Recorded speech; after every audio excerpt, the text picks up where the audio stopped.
No city in America has been at the heart of the fight game quite like Boston. A connection that goes back over 150 years.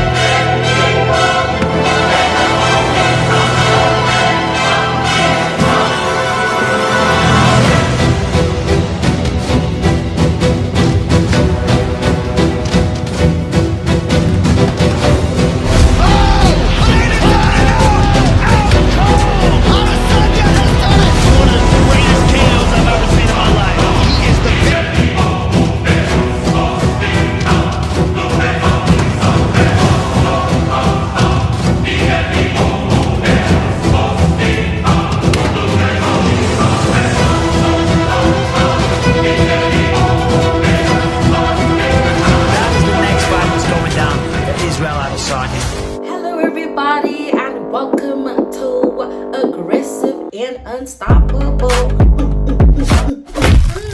The games get intense when I'm involved. Now of course today we'll be doing a big review of the UFC 293. More or less, not a review, but more like predictions. Exactly. Oops, am I a mistake, girl?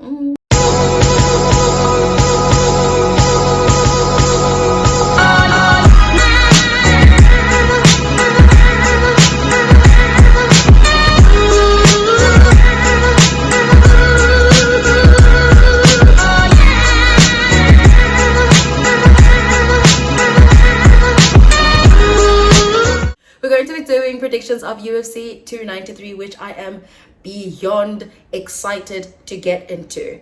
But of course, before we get into that, let's dial it back and let's talk about Sugar Sean versus Aljo. Whoa, guys. Look at that. Sean O'Malley is now a champion.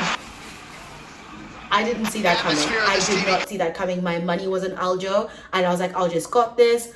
But you see, that's the beauty that comes with the sport. Like, you don't really know what's gonna happen, and it could just take a split second to make a final decision.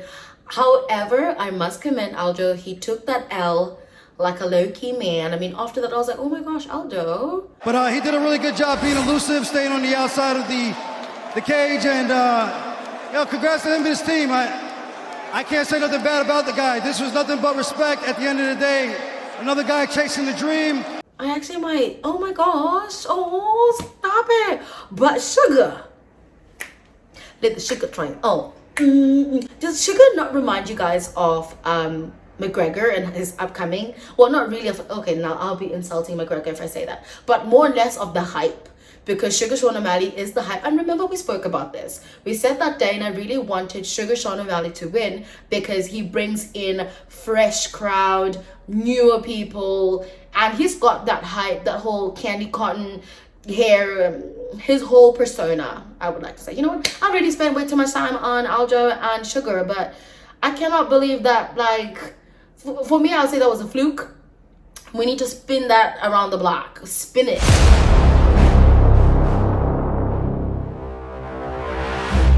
So, UFC 293, Adesanya versus Strickland.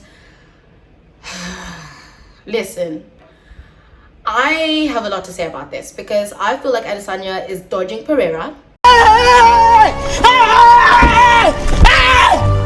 are you running? Why are you running? Let's just start there. You know I'm going to bring it there because it's always been about Pereira. Adesanya is dodging Pereira because he knows that the way that he won, like right now, the reason why he is the champion was a fluke. And we know Pereira has had a one-up him this whole entire time. Like ever since from kickboxing, like we know he's dodging Pereira. But you know what? That's a chat for another day. Because I could go on the slander, Izzy slander, because Pereira is in the picture. Now, Izzy was supposed to fight Duplessis. Him, the South African guy. Now, it would have been such a fun contending match because they're two big guys. Duplessis has been on the rise and he's a fun guy to watch. His cardio was a bit like on the slipping side, but we like his game plan, everything he brings onto the table. He's a fun guy to watch, fun guy to support. And of course, he's from South Africa. He's from Africa. And of course, it's always excited, you know, it's exciting supporting someone, you know, from Africa. I mean, who doesn't love Africa? But the way how these guys started doing their trash talking, it made me feel slightly uncomfortable, because instead of it becoming about fighting, becoming about skill, and I understand that like when you do trash talking, there is a level to it, but it now became so uncomfortable because it became a whole race issue. Let's go. Yeah, what's up? Get this Don't do. Yeah, my African brother. Yeah, my African brother. What's up? I'm African, but I ain't no brother of yours, son. My let's go. You my real. Do a 26andMe DNA test. It'll tell you where you're from. I will show you where you're from. And even regarding the race issue, it was like slightly uncomfortable. Honestly, if Duplessis had fought Izzy, it would have been a fun match to sort of break down, because these guys, they both have egos, and you get the excitement. It would have been like so exciting. Unlike now, Izzy's fighting Strickland, and listen, there's something that I've noticed about Izzy if he's going to win a fight. Izzy's very pompous, right? So when Izzy knows he's going to win a fight, he comes out, when he does his press talk, he already defeats the other opponent by doing that, by just talking and just having the utmost confidence that anyone would ever have, right? So like, for example, he had a press conference recently and he was like, Strickland is insecure. And it shows. It shows, because Strickland has got no morals, no code of conduct. Even when he speaks in his press conferences, he's just always looking shabby. It's like he's just a bum. So I'm like, this is not just like a quick change for Izzy. This is like a quick making money for Izzy. We're literally just saying, okay, here Izzy, here's your bag of money, go home. Because I don't think this thing is gonna stretch out to like the 3rd round. If Izzy wants to make this a quick, fun night, like money made in a quick 10 seconds, he could easily do that. Of which I don't like that, because now we're just giving Izzy leftovers. Like, Strickland, really? Come on. Okay, if we're looking like at the statistics for Strickland, I mean, he's won 11 wins by knockout and 4 by submission. It's still not a good juice, and he was, I don't know, the fact that he lost to Pereira already says enough. It says enough. Izzy, stop dodging Pereira. We need that trilogy, or that quadrology. It's more like a sixology at this point. Stop dodging the man, because we know that's what we want to see. Not this. This is easy. This is actually appalling for you. But anyways, enough of Izzy and Strickland. Enough of Izzy and Strickland slander.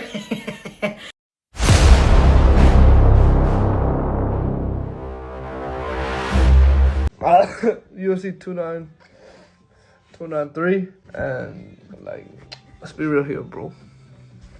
Strickland is taking the belt home, bro. My boy Sean, you know, he's strong. You know what I'm saying? Sean going crazy.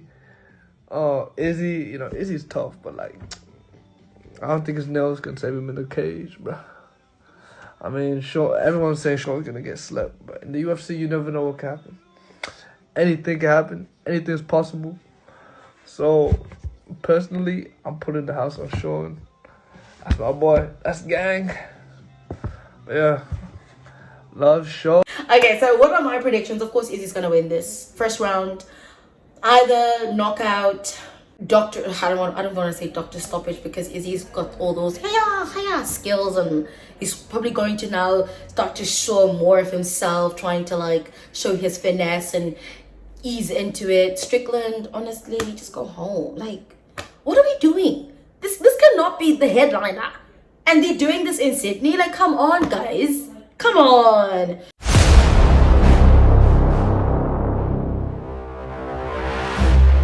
Anyways, guys, if someone else is also on the bout is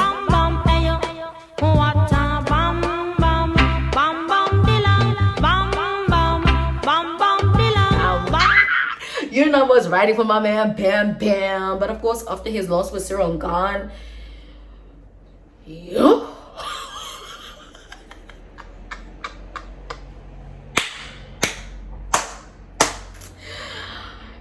Tuivasa, yo, my man, Strickland poked all the holes in your game. He literally made you look like a fraud. He made you look like Mike Ross in Suits.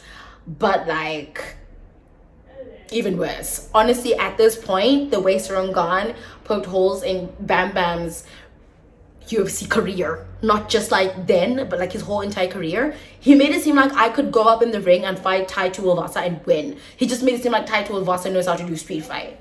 You know what I mean? Like, zero technique, zero style. And also Bam Bam's record, he's got no takedowns, none whatsoever, and this is embarrassing.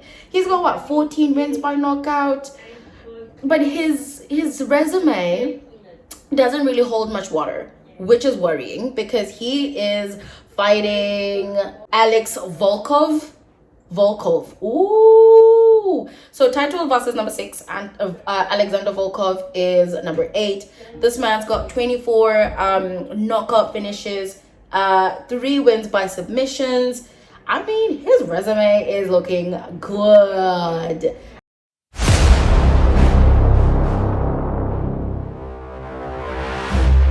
This is tricky because if we're doing it based upon skill, Volkov has got Tai Tuivasa wrapped in a tight little G-string.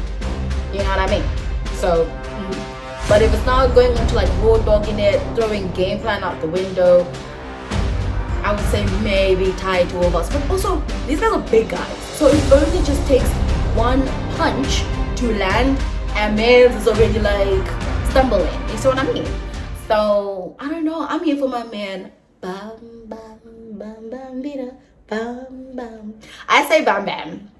Bam Bam is either gonna win by knockout, submission. I mean, rule that out. We've never seen man's on the ground. I mean, no. Let's not lie that Bam Bam has got any takedown skills or strategy, unless if his camp decided to do something new, of which he's got a new coach. So let's. I don't know. People can whip. Listen. Francis Ngannou didn't know how to wrestle or do any takedowns, and he did it for Strickland. So let's not rule it out. But Bam Bam. I mean, these are all stats. But when it comes really down to it, stats out the window. And now we're gonna see who is the real doggy. But honestly, I'm excited. Bam Bam, here we go. It's been a minute since we done a shoey, baby. I mean, Ricardo ain't doing it. We might as well live through you. You're the only man that lived doing the shoey. The only man who's with it. So please, somebody. Today I am going to make a new video, so please whatever. Like I said, if you want to check out the prelims, go check it out. Ooh, speaking of prelims, guys, there's a juicy story. So Tyson Pedro, he's a very good guy. He's got like a long-lasting career in the UFC, more like in the MMA fighting, because he's got this really cute story, father and son bonding, blah, blah, blah, blah, blah, blah. It's cute. So he'll be opening up for the main events. He will like finishing the prelims. Make sure you check him out. Very good, skillful. He started fighting at a very young age, watching his father. It's a good story. It's a cute story. Watch him. He's a dog. If he loses, hi, Sana. Then I don't know. Guys, guess who's also fighting? We have Mike Diamond, guys. He is all the way from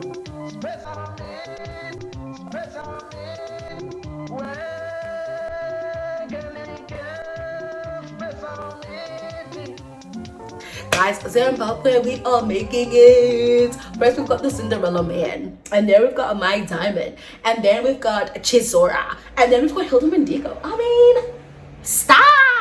This is getting like a lot.